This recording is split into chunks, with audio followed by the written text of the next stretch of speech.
As if they don't have too much on their plates. The Kings of Combat Sports Podcast, John and Wade. They'll talk about the things they did that day. They'll analyze the work of Vince and Triple H. Rewind-A-SmackDown. Rewind-A-SmackDown. Rewind-A-SmackDown. Rewind-A-SmackDown. Rewind-A-SmackDown. Rewind-A-SmackDown. Rewind-A-SmackDown. Rewind-A-SmackDown. Hello, everybody. It is John Pollock and Wai Ting. Welcome to a special free edition of Rewind-A-SmackDown on this Friday evening. I am John Pollock alongside Wai Ting. How are you today, Wai, for the second time? I guess I could be better, as I'm sure all of us, probably would agree. But yeah, overall, I'm doing good. How are you? This has been a long week. It's been a rough week for everybody. Not quite the week you were expecting, probably at the beginning. I think would be safe. I thought we'd be here talking about All Out All In, maybe All Out as well, and just a lot more sort of like positivity, perhaps, heading into the weekend. But yeah, no, it's been a really tough couple days for I'm sure every wrestling fan out there. Tonight's show was. We knew that there would be a heavy focus on Bray Wyatt. I was very happy to see that it was very much treated as a dual tribute show, and it wasn't a case of, well, Bray Wyatt is going to supersede Terry Funk, and that they made this a focus on both individuals, which it was a pleasant surprise to see that they didn't have that.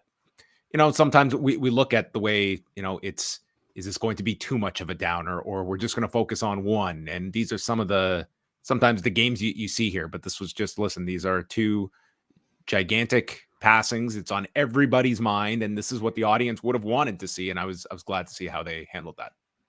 I agree. It's always awkward, like whenever somebody passes away and you wonder if the WWE will pay tribute or to what degree they might pay tribute. Oftentimes, you'll for the most part maybe get recognition via opening graphic, and then if you are maybe a significant part of like their history, you'll get a video. If you're an active roster member, then they really like do a whole lot more than that. But tonight, it's always awkward, but it was really good to see tonight that I thought they gave a lot to both, and deservedly so they're both giants. So momentarily we'll get into the tribute show and share our thoughts of it, and then we are going to open up the phone lines. The phone lines are open to members of the POST Wrestling Café, so the link has been sent out, and you are welcome to call in at the end, or you can post your thoughts on the week of Terry Funk, Bray Wyatt, whatever you would like to chime in on at forum.postwrestling.com. And if we have any time at the end, maybe we'll catch up on some news going into the weekend. It is a really big weekend, and obviously these passings are going to be front and center on a lot of people's minds this coming weekend with all the shows that are going on in England, not the least of which is All In on Sunday. Yeah. So let's start off. They were in Louisville, Kentucky on Friday night, and we open it up with graphics for Terry Funk and Bray Wyatt, and the whole roster is there on the stage, and very visible are not just Braun Strowman, who has been out injured, but Eric Rowan as well, who was there and focused upon as well. And we didn't hear from him on the show, but his presence there, and obviously, I mean, it really does just bring you right back to the Dynamite tribute for John Huber. Yeah, really, really unfortunate. I mean, I can't imagine what anybody on this roster who's been close to him feels, but especially people who spent a significant time with the both of them in Braun Strowman and Eric Rowan. So it was really nice to see that they flew them in and put them front and center, just maybe to recognize that relationship. And so they do the 10-bell salute, and Michael Cole is there positioned on the floor and mentions the passing of both Terry Funk and Windham Rotunda, and they're going to celebrate their legacies tonight. And they go to this wonderful video for Bray Wyatt, and it starts off with a version of The Whole World in His Hands, and we get the whole career highlights of Windham Rotunda with, I mean, everything here, winning both versions of the world titles, the match with The Undertaker in 2015 at WrestleMania, and then juxtaposing it with that moment at the Raw 30th anniversary special this year, where Taker's in the ring and whispers something in his ear, and the photos of his family, which were just tear jerkers to see, and his speech that he gave last year in New Orleans on that first SmackDown after his return at Extreme Rules. So, I mean, this was just such a wonderfully emotional video that they had to kick things off, and the audience was just chanting, "Thank you, Bray," and they started singing, and they dimmed the lights with a spotlight on a rocking chair on the ramp. Yeah, yeah. This video production team that the WWE has are really among the best in all of television, and especially in situations like these, they always just manage to do an incredible job in a very, very short amount of time. This was 24 hours they had to get this. Same with the together. Terry Funk video, got that thing right up there and just did such a remarkable job. So just kudos to everybody involved with the production of this. And I thought a very touching several moments beyond that with the whole 10 bell salute, and then just the focus of the rocking chair. I think what I especially loved about the video was that you had, of course, sort of like a retrospective of like his highlights as an on-screen character, but then they had a moment afterwards, basically a good chunk of the video where it was recognized that it was him being out of character. They had photos of him behind the scenes watching, back footage with Rowan and Harper, high-fiving guys in the gorilla position, and stuff with Vince McMahon and with their dad, with his children and JoJo, of course, and that's that moment. I'm sure like a lot of people just, I'm sure like it broke me, it was incredibly touching, just because we're recognizing this is not just the loss of a professional wrestler, but the loss of a friend and family member for a lot of people. Yeah, it's you really did, like, obviously you're absorbing just the gravity of this young man's loss of life, but then when you're doing this tribute at the same time as Terry Funk, and everyone's you're heartbroken about a legendary figure like a Terry Funk passing on, but you look at somebody that had lived a full life, an amazing life, and for Bray Wyatt, like, he was only beginning his life in the grand scheme of things, like at 36, and with young children on top of it. It was an extra weight to all of this when you're celebrating both of these lives at the same time. And throughout the night, we can kind of just summarize, but they were showing various tweets from all different people throughout the company and industry going in and out of break. And they had various clips of Bray Wyatt, complete with the QR code that would take you to the full video of the segment that they were showing. And it was like one last time you got to like quickly grab your phone for a Bray Wyatt clip to see where it would lead you. Oh, I know. I certainly did. Yeah. I mean, it was a nice little sort of maybe nod to what has become really, I think, one of the many signatures of this man's run. No pun intended. But yeah, it just brought us back. I think at least brought me back to just the excitement and the fun of like taking my phone out and just seeing like what would come up. And I'd be lying if I said I wasn't a little disappointed to just find the video and not maybe another goose chase that would lead us to me digging up some source code to see like what Google Map coordinates like something was referencing. But maybe someday, maybe eventually. Those are some of my favorite segments, were me not even trying and just relying on you every Friday to have a detailed breakdown of the QR search. Oh, it was some of the most fun I've had, as a professional wrestling critic and fan. I do want to also note that it wasn't just the roster that was up there on stage with them, but the entire crew. They had the production team up there, like, yeah, exactly. Not just the wrestlers. Yeah, exactly. So that was really nice too.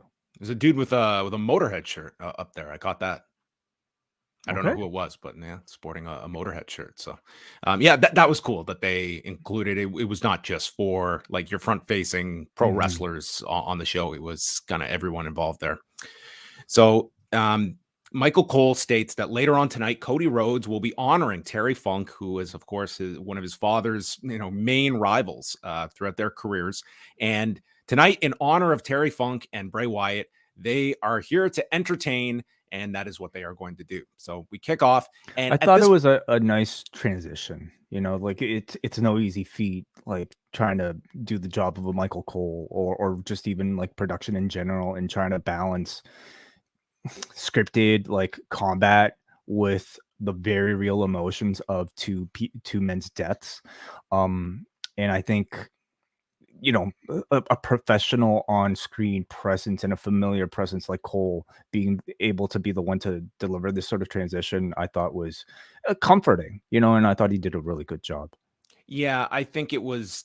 I wouldn't have faulted any direction that they opted to go here. Like, they were trying to present their characters. And for the ones like your Grayson Wallers, for instance, like, he's coming out, he's doing the heel shtick. Like, no one's in the mindset. It's like, maybe it's like comforting that you're just watching like the character work and stuff, but you do realize like you're watching it for the sake of the performance and understanding all these people are probably to varying degrees based on their relationship with him, working with, an incredible weight on their shoulders to be out here.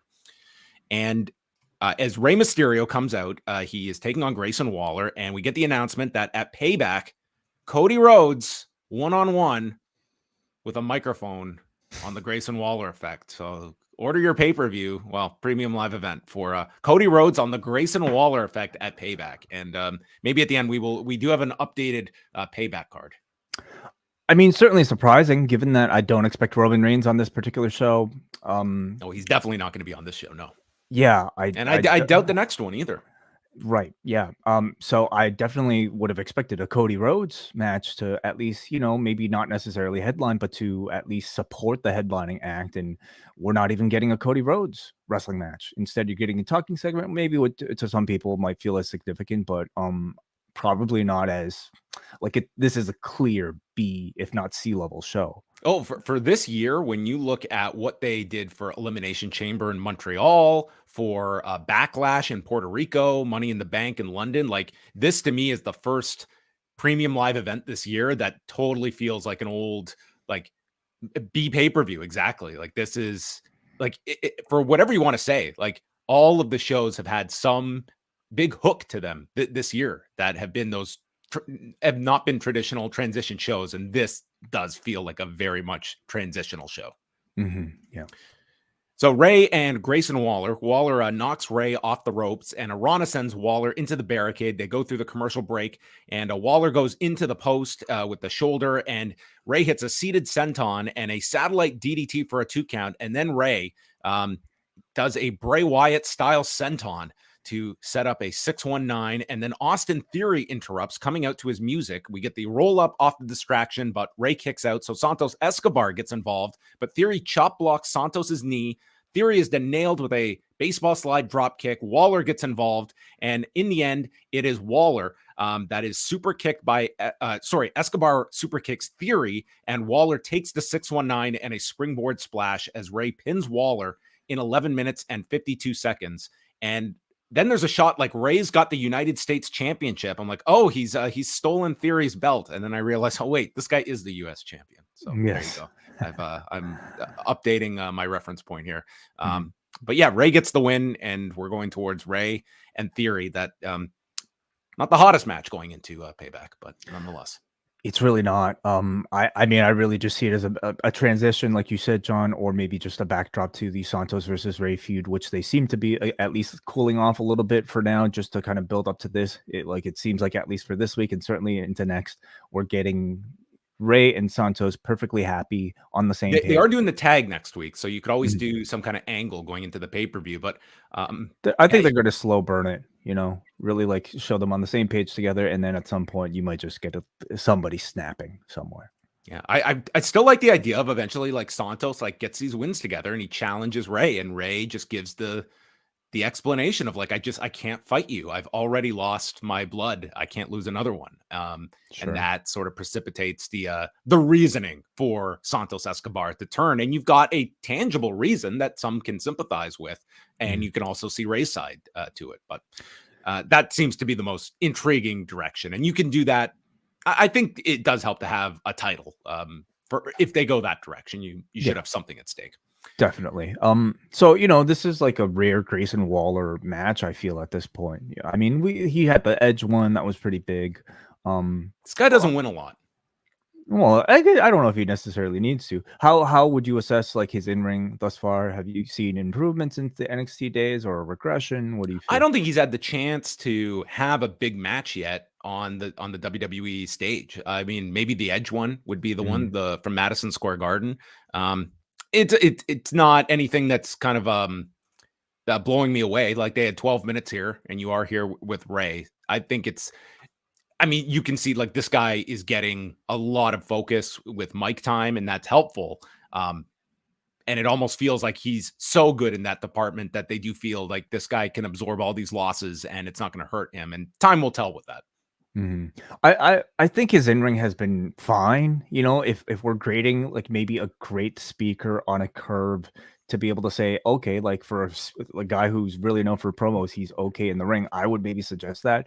I've not really seen any like standout, impressive, sort of spectacular in-ring performances yet. But like you said, maybe he hasn't really been given the opportunity to. One of the clips here, did this appear for you where there's a Bray Wyatt clip with his laughter, but the video is not appearing. So you're hearing him, and it just had to have been an error because the announcers never made reference to this. And I guess you were supposed to see this video, or it was airing before the commercial break. And anyway, I'm guessing it was just a technical hiccup where like we heard the audio but didn't see the video, and they just moved on to the next thing.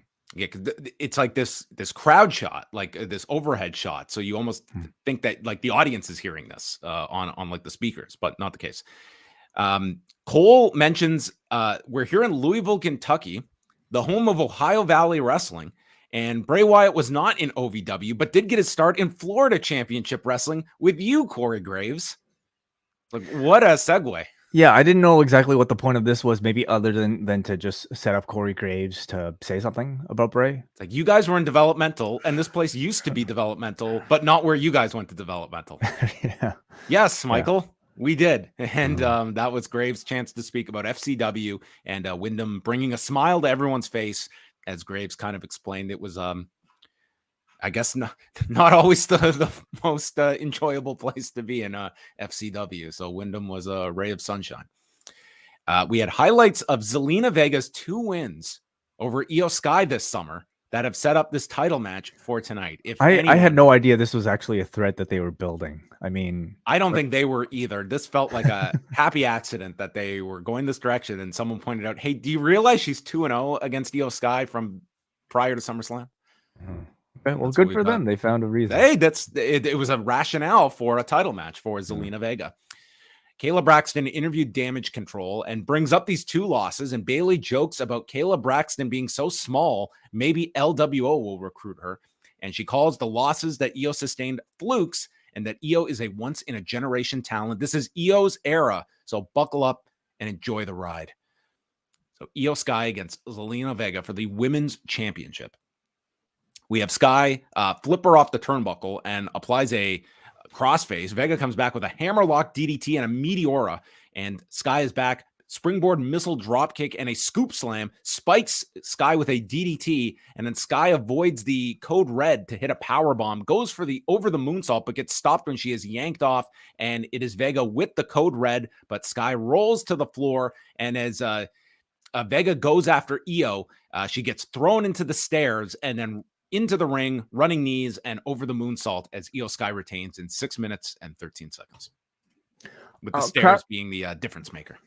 Crowd was pretty cold for this one, and I would suggest a big part of that reason is because they've done almost nothing to really heat up Zelina as a challenger, and I would also say very little to increase IYO's presence as a champion. I mean, what we continue to see is, understandably, Bailey being the one to cut promos for IYO SKY. But for one thing, they're not necessarily like heat getting promos. She's not necessarily involved in any heat getting programs. And beyond that, I really do feel like, despite her carrying the belt, her role does not feel like a major character or major character, sure, but not a main character whatsoever in this division. And it's the run has been cold. So I also wonder if, like, this match might have been better served in a market with a bigger Hispanic audience that might have gotten behind Zelina even without a significant build, like the way they did, with the Rhea Ripley match, of course. But I mean, you also have to look at your baby faces as, people who should be capable of attracting attention outside of just, certain demographics. And this match just really didn't have a whole lot going for it. No, I think it was, the involvement of Dakota Kai and Bailey was non-existent in the match. Like and you're kind of focused on them as sort of where you expect this story to be going. And yeah, I can't say the match really elicited much engagement from this crowd either. Cody comes out and Michael Cole mentions the famous rivalries that Terry Funk had with Jack Briscoe, Pat O'Connor, Jerry Lawler, and Dusty Rhodes. And I don't know if Pat O'Connor is the top of it would be on my top 4 of big Terry Funk rivalries. But regardless, Cody tells a story of being 11 years old at an airport with his father, and he hears some man off into the distance calling his dad the most peculiar name, an egg-sucking dog. And Cody asks Michael Cole, can we say egg-sucking dog on Fox? Well, I guess we've just said it. It's like, is that the line? Egg-sucking dog? Would that be upsetting Fox of all places? Well, I think he's just trying to be jokey. Okay. Well, he thought at that airport when he was 11 years old that, man, there's going to be some kind of a domestic incident here, and then realized it was Terry Funk, and mentions all the different terms that we are called. We are called WWE superstars. We have the honor to be called WWE superstars. We're called athletes, competitors, but only a few of us can be called cowboys. And Terry Funk and Bray Wyatt were cowboys in the most positive meaning of the word. And Terry Funk wore the 10 pounds of gold. And of all the guys that said they attended West Texas State, Terry Funk actually attended classes at West Texas State. I don't know if this was maybe a jab at like Stan Hansen or Tully Blanchard or Ted DiBiase, but Terry Funk was attending his classes. Are there a lot of West Texas posers out there? Oh, posers. I mean, I don't know I know a lot of them played football, but I can't confirm how many of them were going to like English lit in between practices. And he mentions how Terry Funk has been a constant for 50 years and was constantly changing. And he mentions about, legends giving the rub. And Terry Funk wasn't someone who just lifted 1 or 2 talents throughout his career up to his level. He did it with an entire company in reference to ECW. And they throw to the video package on Terry Funk, and this features many comments from different legends, his feud and friendship with Mick Foley, going into the Hall of Fame in 2009, and Jerry Lawler calling him the greatest of all time. And as a tribute to Terry Funk, there is going to be a Terry Funk hardcore match coming up next. Mm-hmm. This was more than what I was expecting, especially like even before the terrible Bray Wyatt news. Because at this point Funk has been so far removed from his WWF runs and has never really, I would say, been defined by his WWF runs. I expected, the most I expected was a video. They didn't just have, the video. They had Cody Rhodes come out here and basically deliver almost like a bit of a eulogy, at least on a big platform here. And Cody, I thought, did a great job. There's really probably not one person on this roster you could imagine doing as good of a job as Cody here.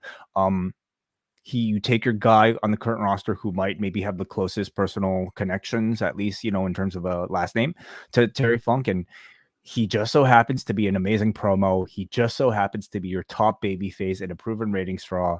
And you put him out there to just simply speak. And I thought he was wonderful here. They showed among the clips here coming back was Bray winning the title at the Elimination Chamber. That was in 2017 from AJ Styles. And that sets up the hardcore match, the Terry Funk hardcore match with the Street Profits against Butch and Ridge Holland. And Butch is going after Ford's ear. I think the ultimate tribute here should have been Butch going for Montez Ford's eye and Montez yelling, "My eye!" No? Yes. Cole mentions how when I was growing up, all I got was Vince McMahon Sr.'s WWF. So I only heard about Terry Funk through the magazines. And when he came to the WWF, I was buying tickets like crazy to go see Terry Funk in 1985. And this may be completely true, but I never believed Michael Cole. I never, What? no, like, Really? this guy's just completely making the story up. I mean, I'm sure he's fibbed on air plenty of times, but a story like this almost feels like too random to just make up, for what? It's just Michael Cole. It's just over the years. I just his sincerity. I sometimes I don't know. I don't know if it's a legitimate story. Maybe it is. I buy that he bought a ticket. Maybe he was into that Terry Funk Junkyard Dog program. He's no historian. Like, I think we all recognize that. If anything, I don't know if he was that much of a fan. When he started. That's why I say, like, I can't even remember this guy in how long has this guy been on our TV? 25 years. I can't remember him ever saying growing up watching wrestling. I've never heard him talk about wrestling. I mean, you could have a spurt of interest in professional wrestling to the point where you might ask your parents to buy tickets to go to a show and then never watch it for, until you get employed by the company. Yeah, but he said he was like buying tickets here when he was like 19 years old to go see Terry Funk. How many tickets? Asking his maybe parents. maybe he meant at one time he bought a ticket for himself and a friend. Okay, because there's nothing else going on. And buying the magazines. He was buying all the magazines. He was getting the after mags. I'm sorry. I don't. Listening to him talk about this, it's like Bjorn Rebney talking about, all my old Pride, all my old Pride tapes I've got in the garage, all my VHS tapes of One day I hope you get to interview Michael Cole, and I want you to quiz the man. I need to, see if he passes the sniff test. I'll ask him about the whole Backlund reign. We'll see how much Vince Sr. he was watching during that period. Ridge Holland spins Butch onto his shoulders as a weapon. This being another tribute spot here with Terry. They could have just used the ladder here. Well, that's what I said. Okay, so there were a few like Funk tribute spots, like Butch doing the spinning toe hold, and then this like ladder spot, and they received no reactions from a crowd, and it does kind of just recognize, like, help, like, let us all remember that most of this crowd probably hasn't watched much of Terry Funk. Dude, it was very clear when Cody said the egg sucking dog line. Like, like this was an audience that was not familiar with Terry Funk and Dusty Rhodes, or just stuff that like another generation of an audience, I mean, instantly would have reacted to. And it's completely understandable. I mean, like, even on the WWE, like it's been 25 years, and I don't even know how maybe, big those runs were compared to what he's really made his name as, in Japan or like outside of the WWE. So completely understandable, but using an actual ladder would have definitely gotten a bigger reaction than, doing this. And there was no excuse. Well, there's no excuse for them to not use any other weapons in this match. Yeah, I mean, I looked at this. I'm like, there's nothing holding you back from like doing like the legit spot, and it's going to translate a lot more. And double, even if people don't get the reference, they were going to react to a ladder just getting spun around like this. My other point to this as well, when you're talking about, an audience reacting to, like a few years ago, maybe a show like a SmackDown show in the middle of the summer, maybe it's drawing like 5,000-6,000 people, and you're getting your more dedicated fan base. Like they are appealing to like lapsed fans, maybe new fans at this point. When you're drawing, they might have hit 10,000 tonight in Louisville, Kentucky. And when you're going from 6,000 to 10,000, those 4,000 fans, like that's like you're going outside your regular bubble when you're seeing the expansion of audiences. And that is going to be not Terry Funk experts that are coming it's to a these lot shows, of families with a lot of young children, I'm sure, that probably weren't buying Japanese tapes, and none of these extra 4,000 fans wrote for 6 hours today, and by the end they were up to 1977 and just realizing what am I in for? This is the most daunting task I think I've ever undertaken. Well, you must have loved the spinning toe hold then. It was great. It was a wonderful spot. So Ford hits a Tope Con Hero, and then Bobby Lashley's music comes out. So he comes out. We go through the commercial break. They did a lot of stuff here. Again, it was a crowd that like they wanted to see their tables. They were very electric for tables, of course. But man, the Street Profits hit a blockbuster to Holland off of Dawkins' shoulders. Butch did a number of great saves in this as well. And then Butch pulls the table out, and as he's yanking it out from under the ring, it hits Bobby Lashley, and that's it. He's pissed.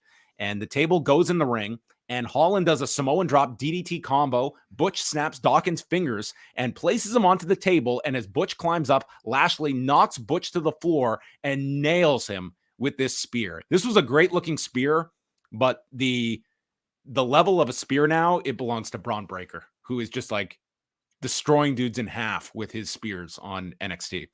And then Ford kicks Holland, and the Street Profits hit their new finisher, the Revelation, which, I mean, it's pretty much a 3D, except it's like a reverse neck breaker coming down as they did it through the table. And Dawkins is doing the sky high.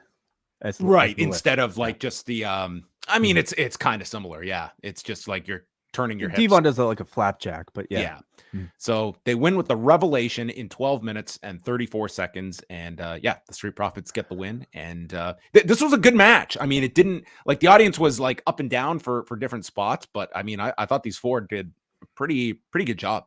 I think it was a good, like, basic, like it was a good wrestling tag team match. It was a terrible hardcore match, and I think that's really what held them back. You know, the fact that they tried to label this as not just a hardcore match, but a Terry Funk hardcore match. Okay, like we didn't get any. By the way, and I fully admit, like I'm just immersed in all this stuff. Like that was also something like he did not want like hardcore for him to just be associated with like exactly what this was, like just your tables and chairs and stuff. This wasn't even that though. It was so maybe they were paying tribute to the early version of Terry Funk where it was only technical wrestling, you know. I mean, I don't know what exactly they were going for, okay, but I thought it was poorly conceived, especially when you're trying to convey to the audience that this is a hardcore match. And when you say it's a hardcore match, then everybody is going to expect weapons, and they're certainly going to expect tables. And they waited way too long to answer the "We want tables" chant. I know that they had a big spot planned here with Butch and Bobby Lashley, where he's supposed to knock into him with the table.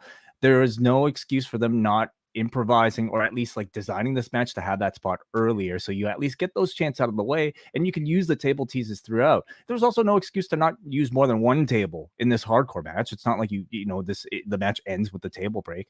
And beyond that, I think this could have used a lot more weapons and just like crowd engagement in general. Instead, all the good wrestling. Is this the first hardcore match that didn't have kendo sticks in it? I think so. Yeah, no garbage can lids. Let's give that a point, okay? That deserves an applause. This was man. They should have went exploding barbed wire. Okay, no branding iron on fire. Yeah, of course, yeah. Like dumpster off the ramp. Like you really pull out the greatest hits if they're really doing the like. Maybe at All In, we'll finally get some. We'll get some of those spots. But yeah, this was a bad hardcore match. Period. Exploding barbed wire death match. Yeah. All those, whatever Onita runs out. That's it. Yeah. Covers Butch. So yeah. The big spot here was Butch pulling a table out, and it like hit Bobby in the shin. It was a nice gesture, but it really worked, to the detriment of the crowd and this match itself. And by the way, are the Profits and Lashley like heels this week, or are they baby faces? They're deciding. They're deciding their fate. They're not quite sure where they're heading yet. There was a Firefly Funhouse, the very first Firefly Funhouse clip that aired. This was from April of 2019. And then we had the tweet from John Cena that we went over on today's show. And then other memories from Natalia, who noted going trick-or-treating with Windham when they were kids. Wow. That's really incredible. I mean, because, I guess like... Would one of them have dressed up? Like, imagine if Natty dressed up as IRS and Windham dressed up as the Anvil. Yeah. Could have worked. Could have. Then we had TMZ Sports catch up with The Miz, who is just going through his patterned insult of LA Knight. He's a fad, just like Napster and Vanilla Ice. Like he just keeps going further and further back. We're going to get a Rick Astley comparison one of these weeks. And if LA Knight keeps disrespecting me, he's not going to make it to WrestleMania in Philadelphia. What a plug he got in. So that's they've done this before with TMZ, right? Like I'm very curious to know how TMZ actually works. Like, I'm sure they get like plenty of like they staked that they found out where the Miz was going, and they staked out there probably for hours and hours, and then they happened to catch him. And when he got out, he wasn't even surprised that they were there. He just went with the flow and gave them an interview. You don't think they just tracked this one down? You know what? I'm not really sure, but I also like I'll probably like I guess the assumption that even regular news stories or like anything else that appears on TMZ, a lot of it I imagine is through publicists who just want a message out. So they'll be like, hey, just this guy's gonna come out, and then you just be right there and ask them this question and blah blah blah. I don't know what gets exchanged, but but like I don't know if how much they care about that and whether or not they should actually be actively engaging in like professional wrestling angles. Like what, TMZ? I'm laughing. Yes, I know. But like to a lot of people, like they do engage in real news. They do engage in real reporting, but this is just, straight up like, playing along. Right. I don't think they have any reservations about this stuff. I think it's a perfectly valid criticism to have, but I think the genie is out of that bottle and has been for a while. LA Knight comes out, and before he gets to the Miz, tonight is about Bray Wyatt. Says him and Bray, they went through hell together, and he realized that Bray was preparing him for anything.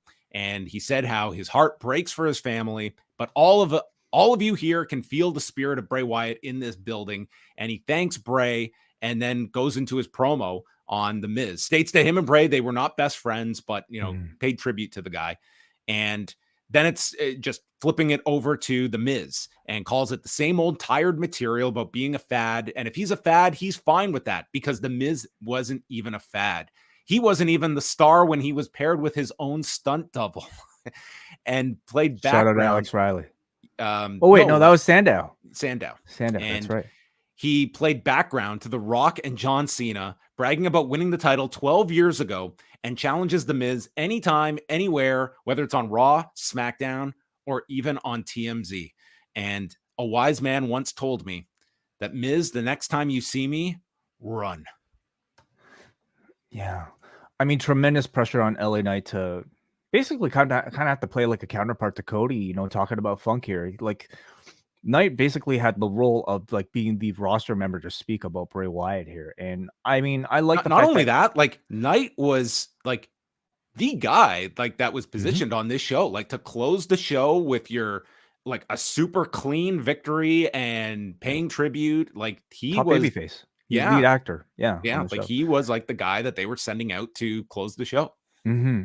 I like that he didn't exaggerate his relationship with Bray Wyatt, like whether it be in storyline or out of storyline. I think it would have come off insincere. He said he was honest. He stuck to kind of keeping a kayfabe while also talking about Bray as a rival that's helped him grow, while also being able to pay tribute by engaging this crowd to start a thank you Bray chant and to rally them to believe that the man's spirit is in the building. And I thought a wonderful close to it as well that also referenced, of course, Bray while also working with the Miz. Yeah. Did you see Seth Rollins' video? Yeah, that one. Really hard. I mean, there's been a lot of like wonderful tributes, but that Booker T on his podcast finding out. Yeah, they were like recording as they found out. Yeah, awful. It was, very sad. Next week, it's the return of John Cena, Rey and Escobar against Austin Theory and Grayson Waller, and the return of Jimmy Uso, which was supposed to be this week, right? Did they say? Was it? Oh, you're I think you're right. Yeah. Which this would not have been the week for like a big angle of any sort. Quite honestly, I mean, there seems like more substance for Friday than Payback. Like you could be right. Cena showing up, a bloodline angle of some sort. I mean, it feels like Payback does. We'll see what they do next week, but it's like your big things are like the cage match with Becky and Trish and Seth and Nakamura. As of now, yeah. And Cody Rhodes on the Grayson Waller effect. Oh, yeah. So LA Knight and Finn Balor, very simple match. I mean, there was no Judgment Day, no like heel shenanigans here. Like this is just a straight up match. It was LA Knight getting beaten on, and then Balor goes for a shotgun dropkick and is stopped with a clothesline and a running knee strike. Balor then lands the shotgun, misses the coup de grace, and Knight comes back with a power slam, does his elbow drop, and then Knight knocks Balor off balance on the top, leaps up for the superplex, and just picks him up, hits the blunt force trauma. And I cannot believe how clean this was. 10 minutes and 50 seconds. Like this was just very basic. LA Knight wins. And then with minutes to go in the broadcast, the lights go out, and you see a shot of the lantern inside of the ring, and this shadow figure of Bray Wyatt on the screen as the crowd is saying thank you, Bray, and we just end with the shot of the lantern and fade to black.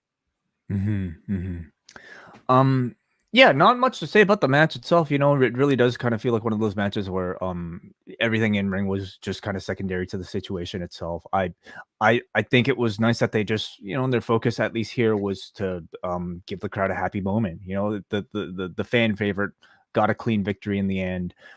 They had a bit of a theme attached to it by saying these are two of Bray's well-known opponents, and it was just a nice sort of like feel good type of thing, and with a bit of a I would say a pretty classy little lantern, which are they're very nice lanterns. They are very nice lanterns. I was thinking like they were going to do something here at the end with like Strowman and Rowan with like masks on or something, and take the lantern to the back or something like that. But they were only showing for the beginning here. But this, like, all I can say is this was a really nice, classy tribute that they did for 2 hours. This was not about wrestling matches. It was not about angles. And quite honestly, I don't think any of the audience was in the mood for anything beyond just, I think, what they presented at you. So Agreed. I mean, listen, this is a wrestling review show, so like if I gave my assessments on some of these matches and segments and they weren't the most favorable, please forgive me. It's just my job, and I think some of you guys want to at least know, the how I liked or how we liked the actual. No, we still watch content. this, and it's like it's still under that guise of how you're watching this show. But all that said, we have to give tremendous credit to the people involved in the production of this show for, I think, doing it under awful circumstances. I'm sure there's nowhere they'd rather be right now. Well, I'm sure with their colleagues as well, but also with their families, and taking time out just to kind of provide this level of entertainment. I mean, everybody deserves a whole lot of credit. Yeah. Are you thinking that when the timing is right, do you see Bo Dallas being incorporated back onto television in some form or fashion? Like it would seem like who knows, like what's like what his intentions even are, but well, it reminds us so much of Chavo, right? Like after like he was doing Kerwin White, and then, I mean, not to say like I think they would drop the Uncle Howdy thing, but maybe you'd have they, to. Yeah. Or maybe they'd bring it back in a way that like felt like it would be a tribute to Bray and the Fiend, maybe finishing the story, Bray's story, I should specify, and giving us maybe a lot of like the fun that we've enjoyed about like Bray's creativity, but in a different way. I could definitely see that happening. Yeah. All right. That was SmackDown, and we will open up the phone lines if you want to share any of your thoughts about anything that's been going on related to Terry Funk, Bray Wyatt, or anything else you want to discuss. You're welcome to talk about other topics too, whatever you would like. So we will open up the lines, and then we will get to your forum before we send you off into the weekend. Yeah, so if you're in the StreamYard right now, I'm going to assume that you're going to want to get on the air to be able to speak. So I will be going to you very shortly. Let's start things off here with Corey. Hey, Corey, welcome to the show. I think you're muted, Cody. Corey. Oh, there we go. Hey, guys. Thank you so much for all of this coverage this week, John. I know you've been in the middle of extensive research, and just to be able to take time out of your day to just do the surprise, unfortunate coverage of Bray's passing. Much kudos to both of you. Thank you for this coverage. Oh man. I mean, I'm sure there are a bunch of other people wanting to get in, so I'm going to try and be as succinct as possible. Terry Funk's passing. I mean, there's only so much you can say that's original, I suppose, but like truly, what is it, 50 years doing this? 50? 1965. That will never happen again. I truly believe, like, I don't think anyone of this current generation, like, who knows, maybe Danielson will, I don't know, but I feel like of this current cohort of new professional wrestlers who are taking athletics to a whole new level, I just cannot foresee a future where they're at the age that Terry Funk was at when he was still I just recently watched a 2015 match he had with Jerry Lawler. They're both past their prime, but I got to tell you, it is like the A1 two guys who are absolutely fried past their prime, having like one more match, and like for what it is a good time. It was the same with Dusty. Like they had their match down, and that was, in the 2000s, that's what independent companies were booking, because they knew like there was a nostalgia for like the Lawler matches and the Dusty matches, and they could take those and draw well with them. Oh, absolutely. And and just to go back to some of his like older body of work, I mean, the King of the Deathmatch tournament, it's a tape trader classic. It's iconic. It was a staple of me. Like, hey guys, you want to watch something real messed up? Look at these guys in the stadium. Look, they missed Terry Funk going through glass in that Tiger Jeet Singh match. What a dumb thing to do. And obviously the Mick Foley main event with him just absolutely killing it. Just obviously I gravitate more towards the hardcore stuff. I do feel like I should do my due diligence with his tag work in All Japan, which is just lauded. But yeah, what a career, what a life. But just to touch on Bray Wyatt, I was really sitting on it for a while today, and I really came to the conclusion that Bray Wyatt is someone who experienced the entire spectrum of what WWE had to offer to him as a professional wrestler. A company that big with that much reach and that many resources, he took full advantage of that. He was able to like touch upon like so many different like horror tropes and eras, the slasher monster with the Fiend, Cape Fear, and the Firefly Funhouse. That's all like, a very new age of horror, things like Marble Hornets, Local 55, I believe is the name of it. But like, and that's something, a big criticism of professional wrestling is that it is so behind pop culturally. And Bray Wyatt was able to, at least like for a little bit, reach into contemporary analog horror on YouTube, ARGs, and really flexing those dollars that WWE has, those resources. But at the same time, he also experienced the pitfalls of WWE, that being the creative bottlenecks that exist, the ever-changing plans on a day-to-day basis. You for every successful follow the White Rabbit, you have your the House of Horrors match. You have your projected bugs onto a ring at WrestleMania.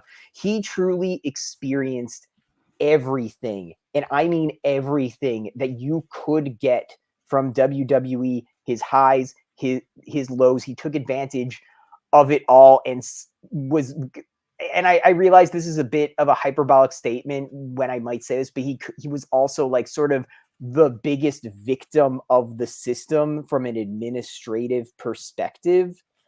And it's really something I think that people are going to dissect for years to come, just in terms of like his ambition, his vision, and hitting your head against the wall of like a publicly traded company. Really just really one of a kind in this Mhm. industry. And I do hope we get more Bray Wyatts, and I do hope that we come to a place where art and capital can coexist and make some interesting professional wrestling. I'll leave it at that, guys. Have a good night, and thanks again. Very Thank well you, Corey. said. Thank you, Corey. And Corey, actually, I've been summoned Oh, by yeah. the host of Postmarks, who would actually like to get in touch with you. So do me a Oh, favor and, yes. and drop me an email, either on Twitter or Patreon or wherever you want. Okay. Yeah. I Or will. drop me a message with your email. Is what I Okay. should say. I will. I'll message you on Patreon. Thanks, guys. Thank Have you, a good night, Corey. Corey. Thank you for calling. Always appreciate your calls. Thank you so much. All right, let's go up next to Hansi. Hey, Hansi, welcome to the show. What's going on, man? What's his backdrop? Look at this. Like, it's not dark. Whoa, It's what not happened? like, look at this No. leather couch. Lights are on. Hansi, look at you. Did you just win the lottery? No, man. I just I was in my room enough, like already tearing out the whole day because of.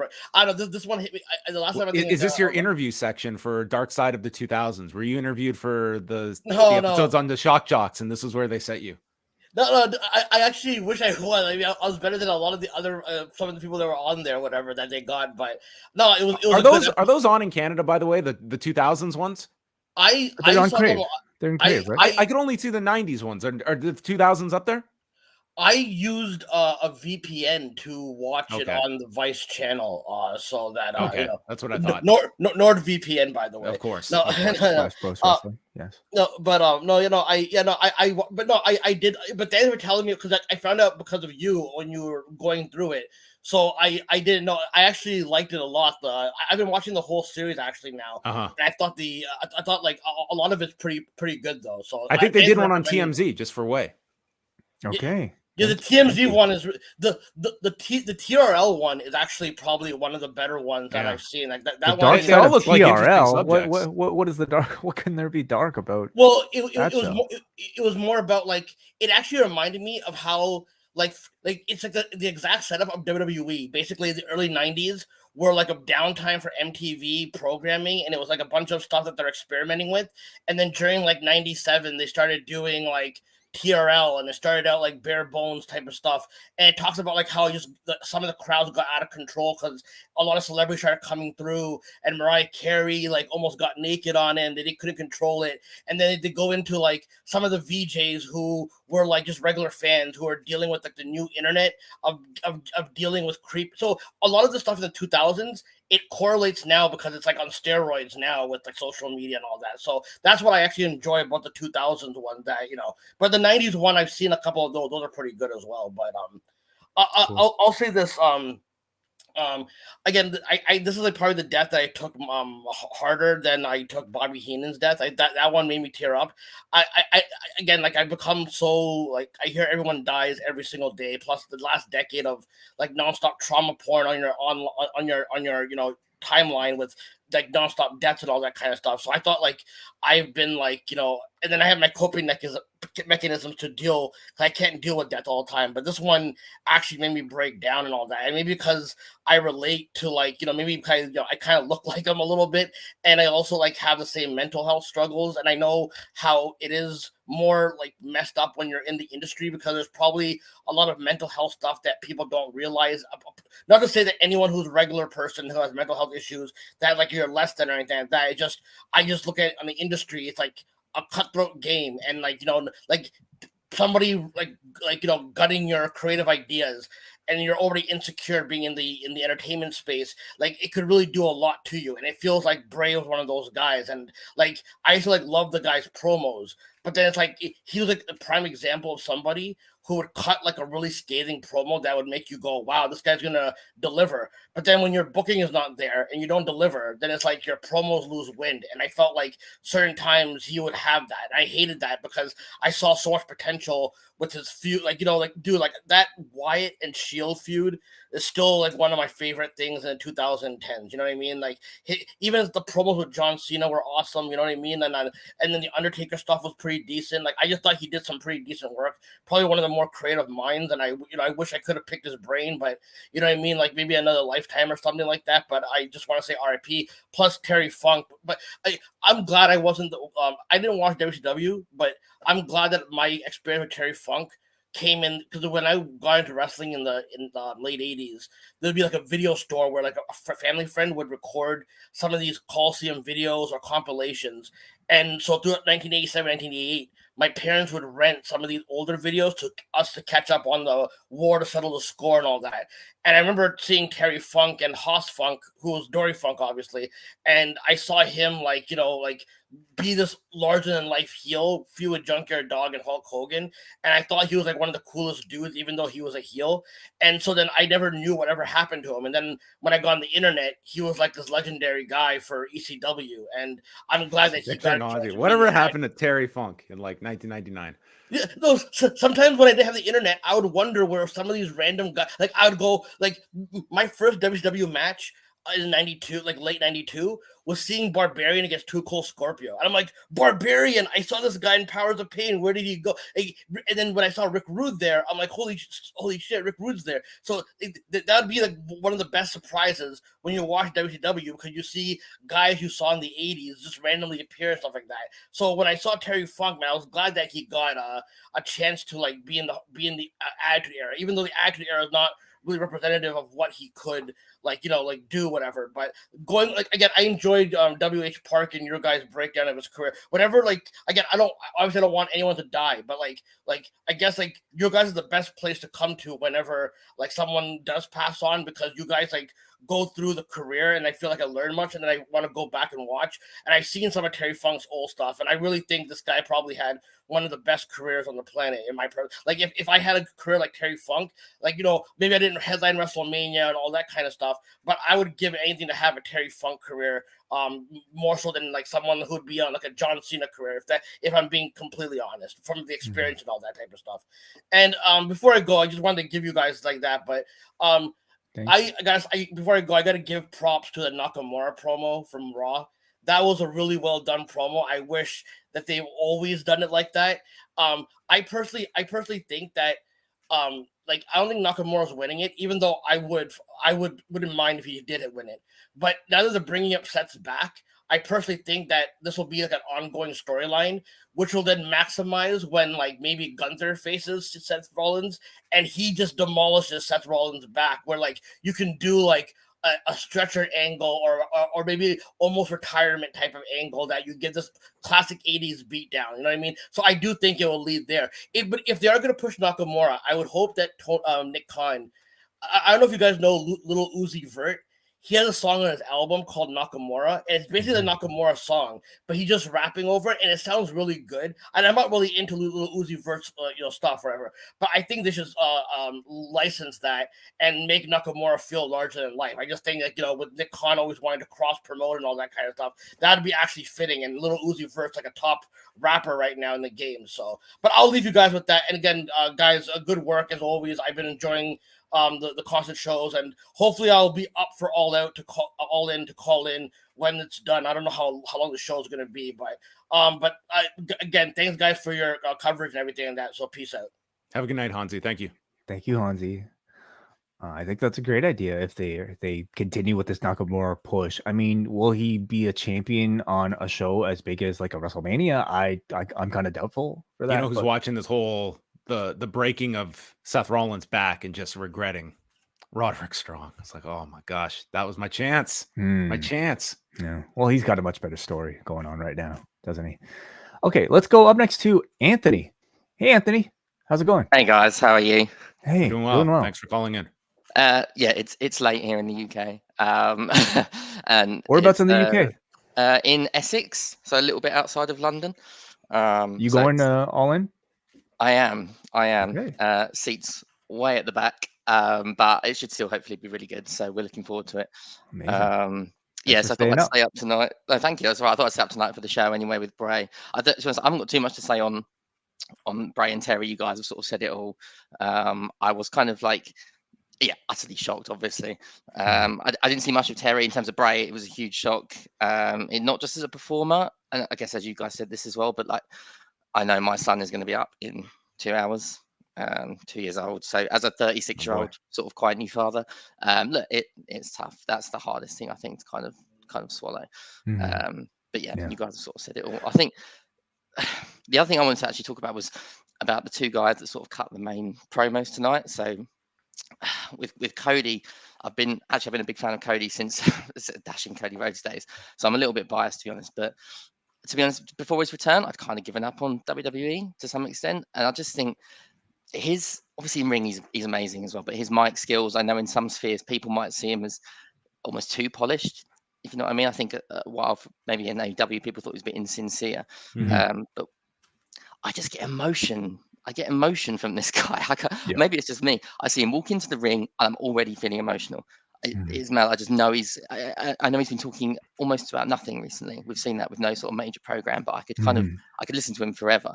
I know tonight was an emotional subject, obviously, but you could hear a pin drop. He just commands that attention, I think, with everything he says. So the transition from like AEW's promo Cody Rhodes to WWE promo Cody Rhodes is really interesting, and I'm sure one that you know a lot of people could study and maybe speak on in more eloquent ways than me. But something is very different between those two, and he really just has, I think, perfected or maybe fixed whatever issues there were with his AEW style, you know. And maybe it's just the crowd is a bit of a different crowd too, and he's catering more towards this crowd as well.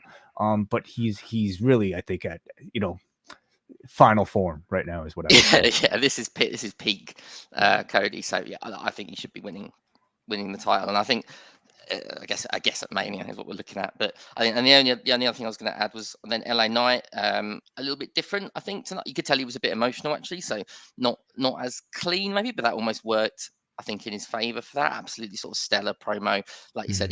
There was kayfabe in there, but he paid tribute to a guy, a feud that, you know, however you argue it sort of went, it did actually help LA Knight grow his presence in the company. That's what drew him to me actually. Was I'd never seen him before, and actually the stuff he did with Bray really drew me to him. So big fan now. Chills with this sort of final line that he gave. And I know he's not young as such, and but I think with guys like him and Cody as kind of two amazing baby faces, which WWE have for years just struggled with. Like I couldn't imagine how many times a few years ago where the babyface line was, "Oh, he's here to have fun." Like that was all it was. Basically, it felt like. I think with these two guys and others that have come through, to be honest, recently, maybe under the Triple H regime, to sort of drive forward, I'm enjoying the product more than I have in years. It's a hot product right now, and I think if you've got these two guys and others, then yeah, they should be in a good place for a while to come. How excited are you for All In? I'm excited. Look, the card. Again, AEW for me, again, maybe about 2 years ago, I was the opposite, where I loved AEW. Thought it was, maybe during the pandemic stuff, I thought it was incredible. And WWE, I was like, this is rubbish. I just wasn't. I would watch. Then I'd have said I've watched AEW forever. I'll never watch WWE again. I'd be happy. I've not fully flipped. I still enjoy AEW. I watch it most weeks. I'm looking forward to it in terms of there's some guys that I've obviously never seen before live. Kenny Omega, massive fan. Again, these are guys, again, I've only really watched WWE in my time, so some of these guys are new to me, but also seeing people who I saw live, say 20 years ago in the UK, Chris Jericho being there is amazing. And so I'm excited. Christian is another guy I'm really excited to see because he seems to be on fire with his stuff at the moment. So yeah, I think the quality will be amazing. I don't know how long this show is going to be. Got to try and get home from Wembley at some point. And the main event, I'm really excited for because I think they've done a great job with those two guys, and it's just a really interesting dynamic. So, yeah, we're really excited for it. Going to get down there with two of my mates, my brother and my friend, and there'll be a couple of other mates there as well. So, look, it's huge, Wembley. I'm so excited. The atmosphere is going to be incredible, and I'm sure you're going to have an amazing, you know, very memorable time. So, awesome. Get some sleep, man. Guys. Yeah, I know. I should go now. I'll get my 2 hours in. Thanks a lot, Anthony. Enjoy the show on Sunday. See you, Anthony. Cheers, lads. Bye. Anthony staying up just to, you know, get his phone call in. So thank you very much for that. Right there. Let's go up next to D Llama. D Llama, are you there? If you are, please unmute yourself. No. Yeah. He's been in this room like this entire time, and so I'm not really sure if he's actually here to call or if he's maybe fallen asleep. Looks like he's not around. So tried with the Dalai Lama. He is. I guess that's a bit of a dilemma for us. Yes, it is. Let's go up next to Muggin, who is here. Hey, Muggin's Muggin. always awake. You gotta, unmute your mic. What's on your mind? Hey guys. Anyway, before I start, John, I just want to say thank you for your great coverage over these last couple of days over Bray Wyatt and Terry Funk. Oh well, it's not just me, but thank you. Thank you, Yeah. Morgan. Yeah, this is to all of you. This Yes. is to all of you. Man, it was. I mean, SmackDown was quite ready to get through. I mean, I was my earliest memories of Terry Funk were back when I started watching. I was 8 years old, and my first memory of Terry Funk was him and Cactus Jack taking a ride in the dumpster off the stage. That was my earliest memory. And I wasn't really aware of of other promotions outside of the big two. I mean, I wasn't really. I found out much later after the fact of how influential Terry Funk was to a lot of people. But Yeah, it's just wild when you could quiz 10 different people about when they first came into contact with Terry Funk, and you could get anything from, this is the guy that headlined the very first All Japan card. He headlined the first ECW pay-per-view. He did like a 10.4 rating on NBC with Hulk Hogan. He was doing XPW in the 2000s. And he's doing like a one night stand pay-per-view. Like you're never going to see a career that had so many different stops like that ties in so many different decades and ties in like he's the link from a Johnny Valentine to the Insane Clown Posse. Like it's wild when you look at the names of the multiple generations he interacted with. And as far as Bray Wyatt goes, I was 22 years old when I saw him for the first time, and I'm 32 years old today. I was blindsided about the news about his passing because I was working out and it took a little minute and checked my phone. I see all these rest in peace Bray Wyatt tweets. I was like, what the hell is going on here? It's like, this has got to be some sort of hoax. It turns out it wasn't. I mean, similar reaction to all of us, I'm sure. Yeah. So, and because of that, after I got the news, I was watching the 6-man again from Elimination Chamber. That does seem to be the match that jumps out at a lot of people. That or maybe some of the Danielson matches, but the 6-man is the one that comes up a lot. Well, John, I'm glad you brought up Bryan Danielson because to me, since I know it's pretty fresh, but to me, Bryan Danielson will be Bray Wyatt's best opponent, especially that match they had in Pittsburgh. Because at the Royal Rumble, because a lot has been said about how everybody shat on the Rumble because Bryan wasn't in it. This match was an afterthought for several days, not anymore, because those two worked beautifully together. And to me, it's Bray Wyatt's best match, one in a singles capacity. And I wouldn't disagree with that. I think that was it would certainly be on the short list. And I think a lot of people would lean that way for a singles match. Yeah. And to me, Bray Wyatt's legacy isn't titles or anything else because he is a method actor in a pro wrestling setting. Because whatever was given to him, he made the best of it. I mean, he was a horror movie monster. He was a pseudo Mr. Rogers personality. He was a Waylon Mercy homage. And I can see a lot of these things. I wonder if they were necessarily given to him or if he created them himself. Yeah, I mean, but whatever was thrown to him, he made the best out of everything, and that to me is his legacy. And as far as SmackDown goes, I mean, it was a very well done tribute show, and without hitting me over the head with it. LA Knight to me had the best tribute of the night, and I love that a lot of the matches that I didn't have any crazy finishes or outside interferences, and I'm also glad that.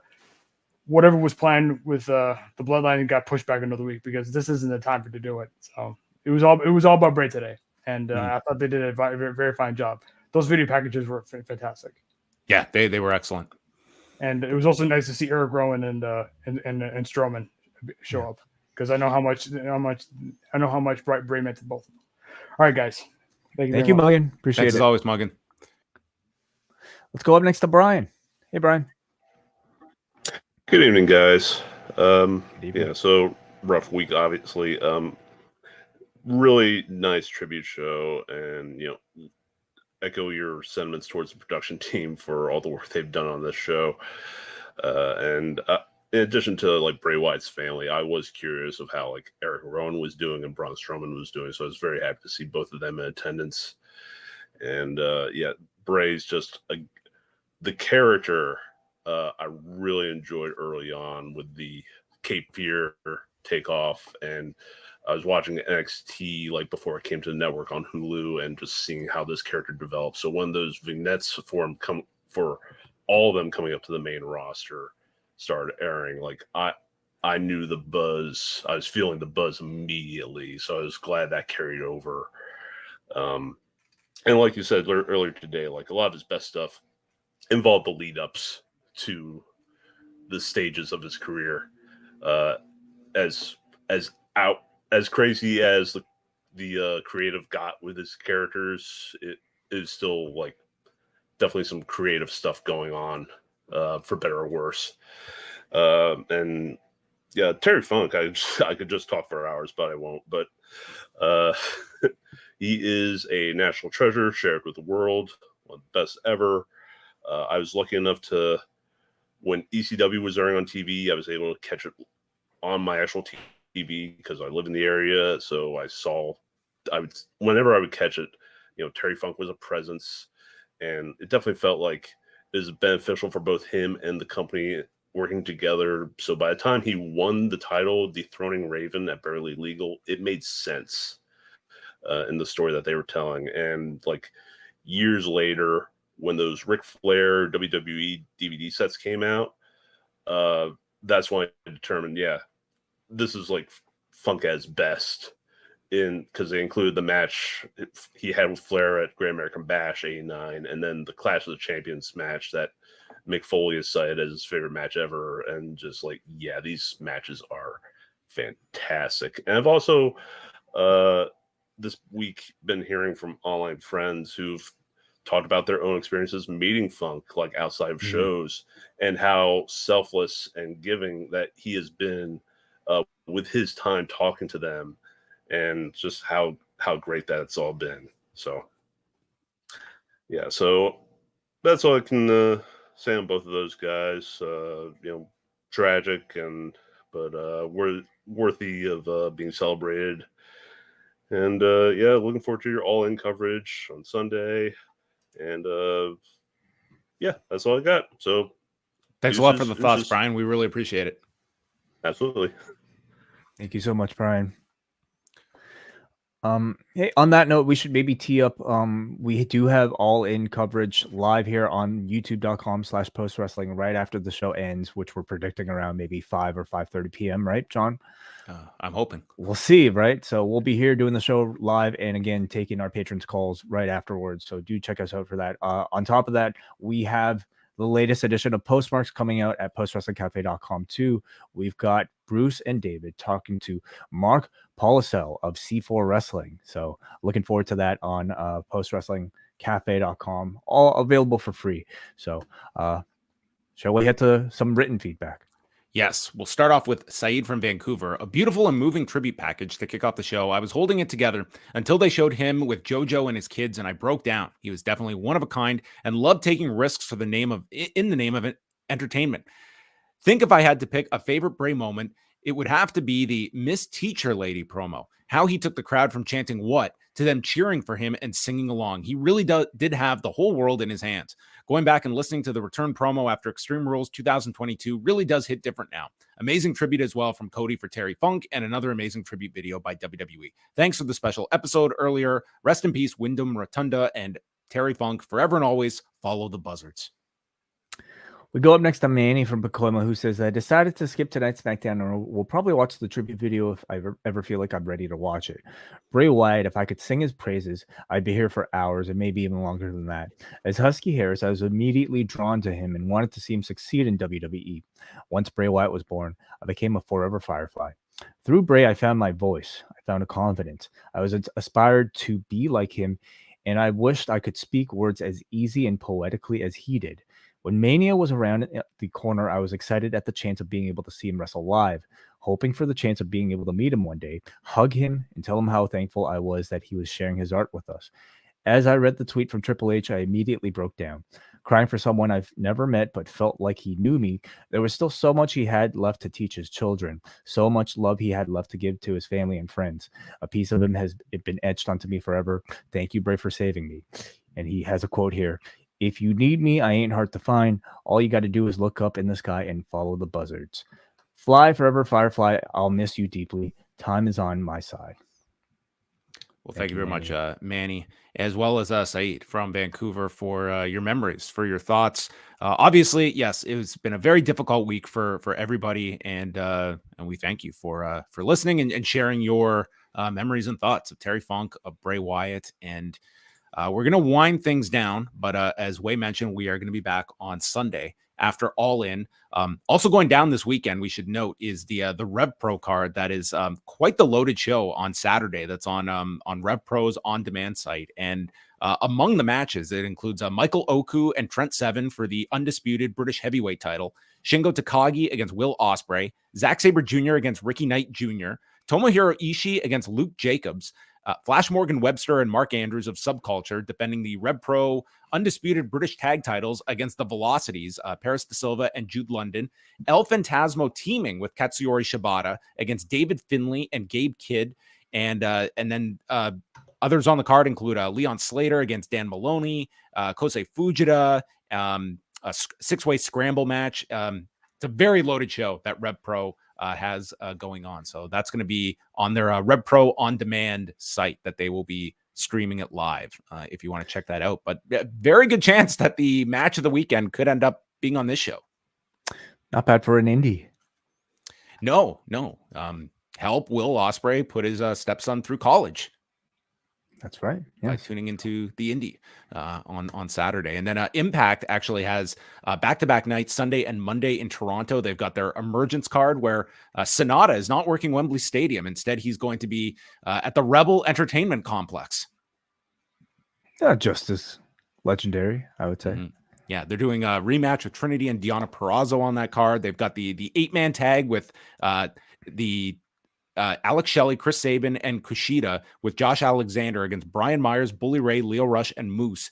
And on Thursday night, I went to the Demand Lucha card, and Alex Shelley, like he wrestled Aramis on the card, which was a really, really strong match. But Shelley, who is like the squeaky clean, like legend on Impact, like babyface, played total asshole heel. Dude, he was so great on this show, like so dismissive and just, man, like his heel work, I just thought he was excellent on the show. I'm like, this Alex Shelley has a lot of legs as a heel on Impact that I think would be just great. And it just like hits you out of nowhere on this independent show. So anyway, they're bringing in a Psycho Clown from AAA for their next show in October as well. Okay. How'd you like the show overall? The Demand Lucha card, it was I will fully admit my mind was elsewhere during this show. I was furiously going through all that was ahead of the hours and days to come, but it's still a fun show. 10 bell salute, right? They did a 10 bell in memory for both Bray Wyatt and for Terry Funk at the start of the show. So that was very cool. But yeah, they had Sam Adonis was on the show right after doing the Triple Mania card a few weeks ago, working babyface on this show. Black Taurus was on the show as well. These are always fun cards in Toronto. Like the crowds are, man, they get like super heated for everything. They're really fun shows. So, and I got to hang out with WH Park and Rob Bihari. I got to introduce WH and Rob Bihari together, and I think they hit it off. They were those two peas in a pod. I mean, I don't know about their necessarily compatibility in taste in professional wrestling, but as people, I'm sure they would more than get along. Yes, I sat down like these two. I think I could just see the very, very similar tastes is what I took from that one. All right. By the way, I know we had been promoting the All In, like our re-upload. With these shows, being put on the free feeds, I think we could just maybe write that off with such close proximity. If you do want to listen to our old AEW, sorry, not even AEW, All In review from 2018, just simply scroll down in your podcast feeds and you can find it for yourself right now, or just go to postwrestling.com and type in All In review and you should be able to find the link there. Yes, there's no shortage. Also lost in the shuffle this week, we did do a Rewind-A covering the Royal Rumble from 2008. I swear it feels like a week ago that we recorded the show. Mm-hmm. I had a moment today. Sometimes you have to stop and pause to think like what day of the week it is. I had a moment today where I literally had to think like what month it is. Yeah, I know. It's we have Collision as well, of course. Starring Zicky Dice on the Go Home show. I did not realize. I have not read spoilers, so okay. So yeah, that the true Go Home show to Wembley coming up tomorrow. I think we can put out one spoiler that we do have another match for All In with they did do set up Hook and Jack Perry for Sunday. So not holding off to Chicago for that one. So I guess we're up to, I think that's 11 matches if it's correct. Yeah. So long show is what I'm trying to say. Yeah. So 5 o'clock we'll hope for. Who knows what time we will be on live. As soon as the show is over, we will be up within 5 to 10 minutes. Correct, yeah. But as well, Collision Course with John Cena and Kate from Montreal. I'm sure those two will have plenty to say about a lot of the unfortunate news this week as well. So let them let you guys get caught up on the final destination before All In on Sunday. That's right. And thanks to everyone that checked out the show tonight. If you enjoy our thoughts on Friday nights, we are here each and every week, postwrestlingcafe.com, where we go live each Friday at 10 p.m. Eastern time. And if you are a member of the cafe, you have the option to call in as well. So lots coming up this week. Check out Postmarks. Karen Peterson is going to be dropping Dream Slam monthly, going through all the action from the past couple of weeks. And then Sunday, we'll be live after All In. So have a great weekend, and thanks for tuning in to Rewind-A-SmackDown.